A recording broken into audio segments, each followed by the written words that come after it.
laptop တစ်လုံးရဲ့ battery ရာခိုင်နှုန်းကိုကြည့်ရှုနည်းလေးကိုပြပြပေးမှာဖြစ်ပါတယ်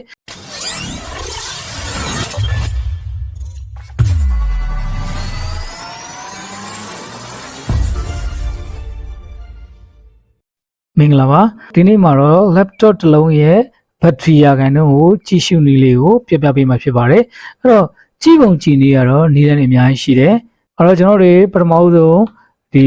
search box လေးထဲမှာကိုယ့်ရဲ့ Windows search box လေးထဲမှာ CMD လို့ရိုက်လိုက်ပါCMD လို့ရိုက်တယ်ဆိုရင်ဒီလိုမျိုးလေး command prompt လေးပေါ်လာမယ်ဒါလေးကိုနှိပ်လိုက်ပါအဲ့ဒီမှာကျွန်တော်ကဒီနေရာလေးမှာကျွန်တော်တို့ဒီမှာ C user ဒီမှာ TCC ရွှေဖို့ဆိုတဲ့နေရာမှာတော့ဒီကိုယ့်ရဲ့ laptop ရဲ့နာမည်ပေါ်နေပါလိမ့်မယ်ဒီနေရာလေးမှာတော့တယောက်နဲ့တယောက်မတူပါဘူးအဲ့တော့ကျွန်တော်ရရမယ့်စာလေးက power CFG space ပြီးရင်select လေးကိုရိုက်လိုက်ပါပြီးပြီဆိုရင်နောက်က battery report ဆိုပြီးတော့ရိုက်လိုက်ပါပြီးရင်ကျွန်တော် enter ခေါက်လိုက်ရုံပါပဲအဲ့တော့ဒီမှာဆိုလို့ရှိရင်ကျွန်တော်ဒီကိုသွားကြည့်ရမယ့်လမ်းကြောင်းကဒီမှာပါ C user TCC ဆိုတဲ့နေရာမှာကိုယ့်ရဲ့ laptop ဖြစ်နေလိမ့်မယ်အဲ့ဒီဒီမှာ battery report.html ဆိုပြီးတော့ရောက်နေပါလိမ့်မယ်အဲ့တော့ဒါကိုကျွန်တော်ကနော်ချက်ချက်ကကနေပိတ်လိုက်လေးရပါတယ်ဒါမှမဟုတ် exit နဲ့ထားလိုက်ပါ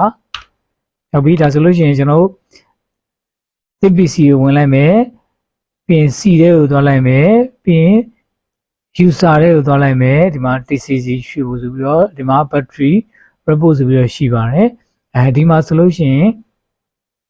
အခုလိုမျိုးလေးဒါကိုယ့်ရဲ့ battery တွေ့ရပါလိမ့်မယ်ဒီမှာ install battery ဒီနေရာမှာကြည့်ရမယ် design capacity ဆိုတာသူကဒါမူလเนาะထုတ်ထားတဲ့ပမာဏဖြစ်တယ်89,550ထိထုတ်ထားတယ်အဲ့တော့ကျွန်တော်ရဲ့ဒီ laptop battery ကဒီလောက်ဒီအပြည့်မရတော့ဘူး89,000မှာကျွန်တော်က96,000လောက်ပဲရပါတော့တယ်အဲ့တော့ဒါကိုကျွန်တော်ကရာခိုင်နှုန်းနဲ့ကြည့်ချင်တယ်ဆိုရင်ဒီကောင့်ကိုကျွန်တော်ကတီးပြီးတော့ copy လုပ်လိုက်မယ်89,550နဲ့စာရမှာဖြစ်တယ်အဲ့တော့ညီမချင်းစာမှာဆိုတော့မြင်းဆောင်89,550နဲ့စာလိုက်မယ်ကျွန်တော်ဒီမှာ comma ဖြုတ်ရမယ်ပြီးရင် enter ခေါက်လိုက်မယ်ဒါလေးကိုပဲကျွန်တော်ကဒီပုံမှာရာခိုင်နှုန်းဆိုလေးရွေးလိုက်ပါဒါဆိုရင်အခုကျွန်တော်သုံးနေတဲ့ laptop ကရာခိုင်နှုန်းက89ရာခိုင်နှုန်းမှာဒါဆိုရင်တော်တော်လေးအဆင်ပြေပါသေးတယ်အဲ့တော့ကျွန်တော်နောက်တစ်နည်းကကြတော့ဒီမှာ window key လေးနဲ့ဒီချက်ချက်က